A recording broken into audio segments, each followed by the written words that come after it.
Hello everyone. Today we are going to discuss some most important or you can say most expected means questions that will be come in your exam. So without wasting a time, we will start the questions. Who was Dr. Sadao? Where was his house situated? Means doctor सदाव जो थे वो कौन थे और उनका घर कहाँ पे स्थित था. So the answer is Dr. Sadao Hoki was a Japanese surgeon and scientist who lived in a stone house on the Japanese coast. His house was built on rocks above a narrow beach and was surrounded by bent pines. Doctor Sadao Hoki एक Japanese surgeon थे और एक scientist भी थे जो कि एक stone house में रहते थे जो जापानीज कोस्ट में था. जो समुद्र के किनारे एक कोस्ट था वहीं पे उनका स्टोन हाउस था. His house was built on rocks above a narrow beach. Means उनका जो हाउस था जापानीज कोस्ट में वो एक मीन्स नैरो बीच के ऊपर था, है ना. और उनका जो हाउस था वो बेंट पाइन से सराउंडेड था पूरा. Now the next question. How did the general react when सदाव informed him about the prisoner of war.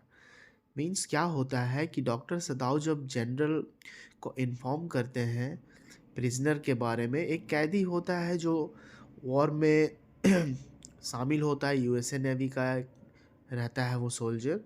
तो उसके बारे में जब वो जनरल को बतलाता है तो जनरल किस तरह से रिएक्ट करते हैं. तो in the enemy by Pearl S Buck the general reacted parametrically when Dr. Sadao told him about the American prisoner of war. The general promised to send assassins to kill the prisoner, but he never did. ये जो story है enemy ये लिखा गया है Perl एसबर्ग के द्वारा. और जब डॉक्टर सदाव जनरल को बतलाते हैं उस अमेरिकन प्रिजनर के बारे में जो युद्ध में शामिल रहता है, तो जनरल जो होते हैं वो डॉक्टर सदाव को प्रॉमिस करते हैं कि वह कुछ मीन्स असेंस को मीन्स कहने का मतलब है कुछ सोल्जर्स को वो भेजेंगे और उस प्रिजनर को मरवा देंगे. लेकिन होता क्या है, वह ऐसा नहीं करते हैं. Now the next question. What do the parting words "See you soon, Amma" to the poetess and her smile signify? Means ये जो पार्टिंग वर्ड है "See you soon, Amma" वो पोएटेस को किस तरह से दिखलाता है और पोएट के स्माइल को किस तरह से मीन्स सिग्निफाई करता है. तो parting words like "See you soon, Amma" mean that you hope to meet your loved ones soon. The word symbolizes affection and hope to meet again in the future. Parting words like "See you soon, Amma" ये belong करता है my mother eight 66 से.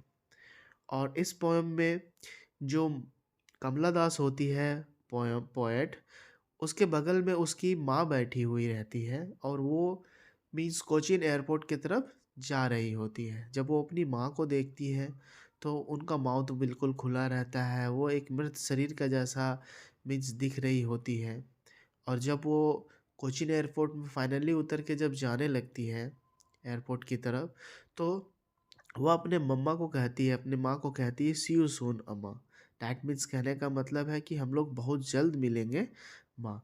और ये जो words जो है वो दिखलाता है पोएट के प्यार को और उसके उम्मीद को कि वो फिर से अपनी माँ से फ्यूचर में मिलना चाहती है. Now the next question. What did Charlie claim for in the third level. Means Charlie जो है वो थर्ड लेवल में क्या क्लेम करता है.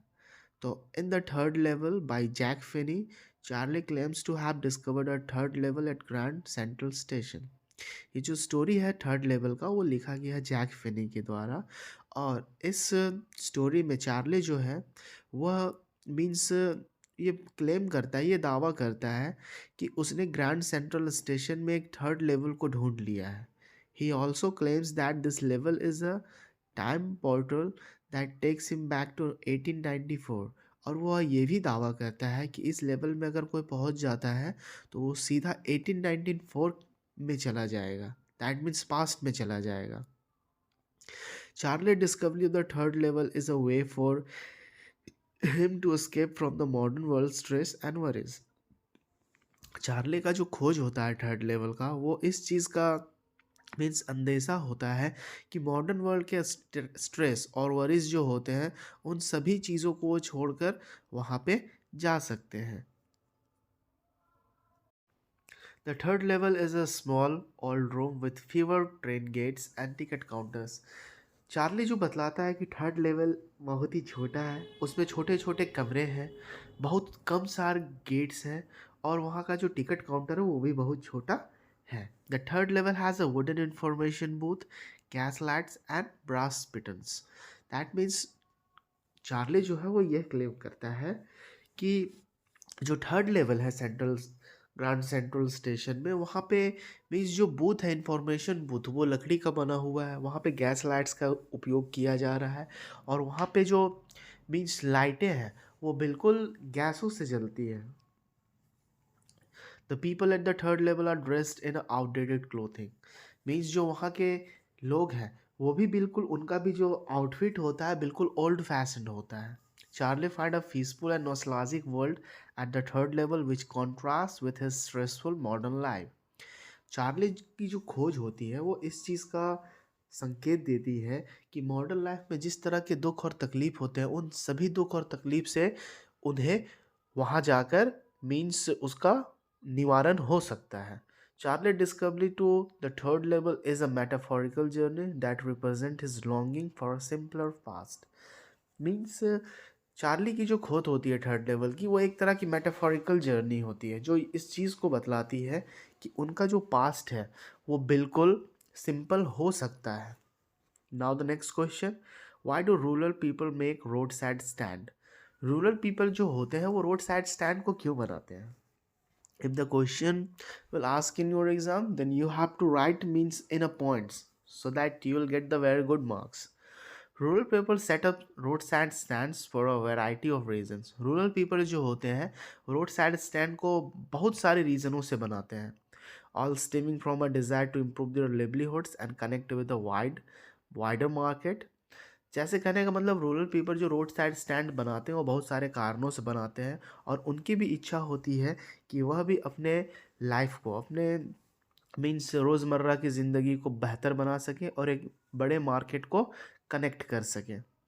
सबसे पहला रीज़न तो होता है इकोनॉमिक नेसेसिटी.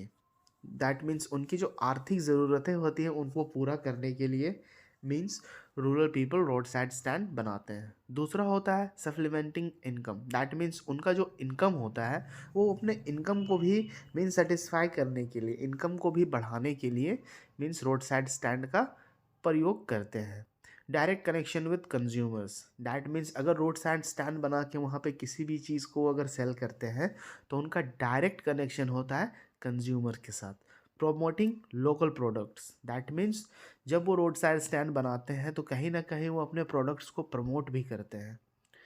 नेक्स्ट होगा एम्पावरमेंट एंड इंटर्नशिप. वो अपने आप को मजबूत और अपने आप को और भी ज़्यादा मीन्स प्रोत्साहित करने के लिए भी कहीं ना कहीं वो रूरल पीपल इन सभी चीज़ों का इस्तेमाल करते हैं रोड साइड स्टैंड का. In essence road side stand are a vital link between rural producers and consumers.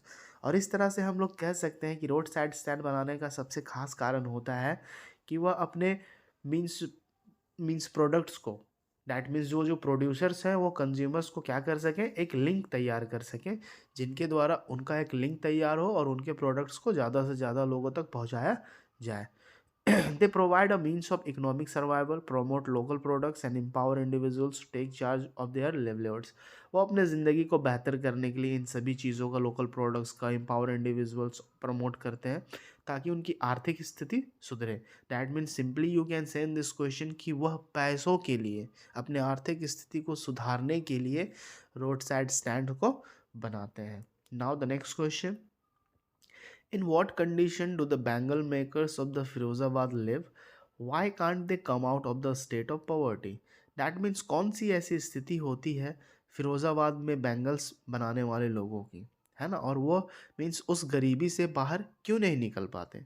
तो एवरीबडी नोज कि Firozabad India is known as the bangle city because of a significant portion of its population is involve in the glass blowing industry, particularly bangle making. However, this industry is plagued by numerous issues that contribute to the improvised conditions of its worker and make it difficult for them to escape poverty. Firozabad सभी लोगों को पता है कि bangle industry के नाम से मशहूर है. और वहाँ की जो मीन्स पॉपुलेशन है वो अधिक से means maximum population glass factory में या ग्लास इंडस्ट्री में काम करती है और चूड़ियाँ बनाने का काम करती है। उन इंडस्ट्री में बहुत सारे इश्यूज होते हैं और बहुत सारे हज़ार्ड्स होते हैं जिनकी वजह से मीन्स वह गरीबी से बाहर नहीं निकल पाते हैं, जैसे कि हज़ार्डस वर्किंग कंडीशन। मीन्स वहाँ पे जब वो काम करते हैं तो उनकी हालात बहुत ही ज़्यादा ख़राब हो जाती है, उनकी स्थिति बहुत ही ज़्यादा ख़राब हो जाती है। That means bangle making factory या बैंगल ब्लोइंग इंडस्ट्री में जब वो काम करते हैं तो उनको बहुत सारे इश्यूज होते हैं, उनकी स्वास्थ्य पे बहुत ज़्यादा असर पड़ता है। Dust and fumes. अब जहाँ जब वो काम करते हैं तो वहाँ के जो डस्ट होते हैं उनमें मीन्स ग्लास का पार्ट होता है जिसकी वजह से उनके हेल्थ को बहुत ही ज़्यादा नुकसान होता है और बहुत ही कम उम्र में उनकी आंखों की रोशनी चली जाती है। एक्सप्लॉयटेशन एंड लो वेजेस, वो जब काम करते हैं तो उनको उनके कामों के बदले वहाँ उनको बहुत ही कम मीन्स वेजेस मिलते हैं जिसकी वजह से उनको और भी ज़्यादा मुसीबतों का सामना करना पड़ता है। डेब्ट ट्रैप्स, दैट मीन्स अब सैलरी कम मिलती है, पैसे कम मिलते हैं तो इसकी वजह से क्या होता है कि वो लोग कर्ज के ऊपर दब जाते हैं। डेब्ट ट्रैप्स हो जाता है जिसकी वजह से वह उस गरीबी से बाहर निकल ही नहीं पाते हैं। चाइल्ड लेबर मीन्स बच्चों को भी काम करने के लिए वहाँ पे मजबूर कर दिया जाता है क्योंकि गरीबी इतनी ज़्यादा है कि बच्चे लोगों को भी काम करना पड़ता है जिसके वजह से उनके ऊपर भी बहुत काफ़ी प्रभाव पड़ता है, जिससे कम उम्र में ही उनकी आंखों की रोशनी चली जाती है और वे लोग बहुत सारे हेल्थ इश्यूज का मीन्स पार्ट बन जाते हैं।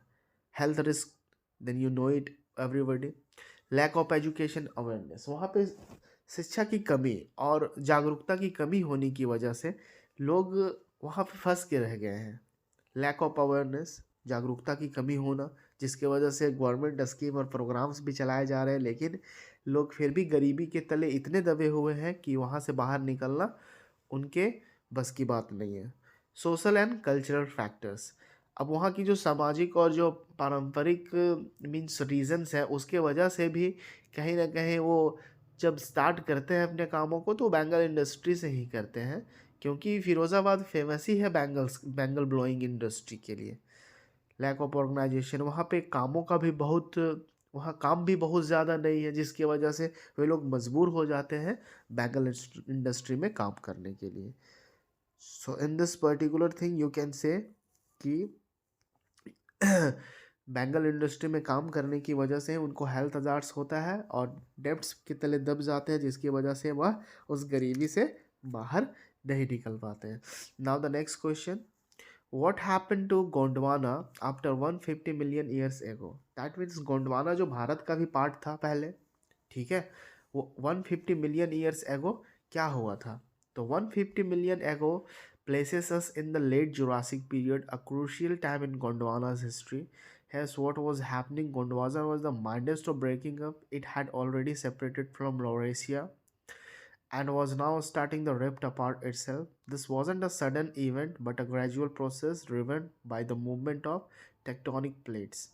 That means 150 मिलियन ईयर्स पहले जो गोंडवाना था वो एक जुरासिक पीरियड था मीन्स इतिहास में।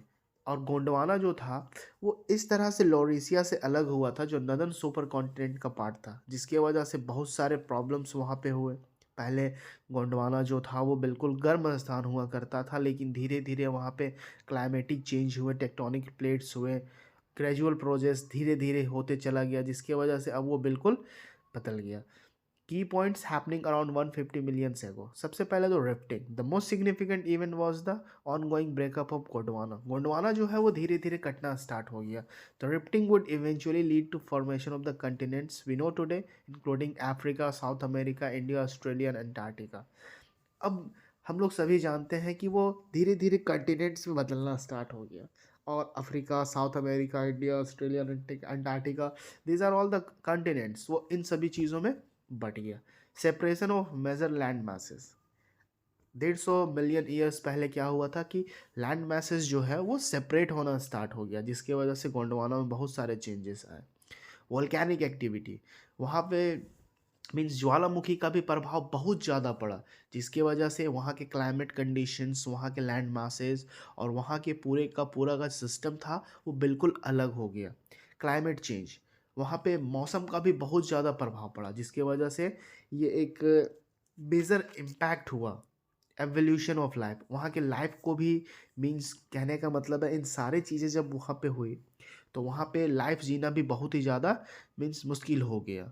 इस वजह से कह सकते हैं कि means India and all other continents also, that means Asia, Africa, North America, Atlantic, means these are all the continents. और इसके बाद क्या हुआ था कि इतने सारे जब चेंजेस हुए तो अंटार्कटिका बिल्कुल सभी मीन्स कॉन्टिनेंट से बिल्कुल अलग हो गया और आज भी वो बिल्कुल एक दुनिया का सबसे ठंडा स्थान है।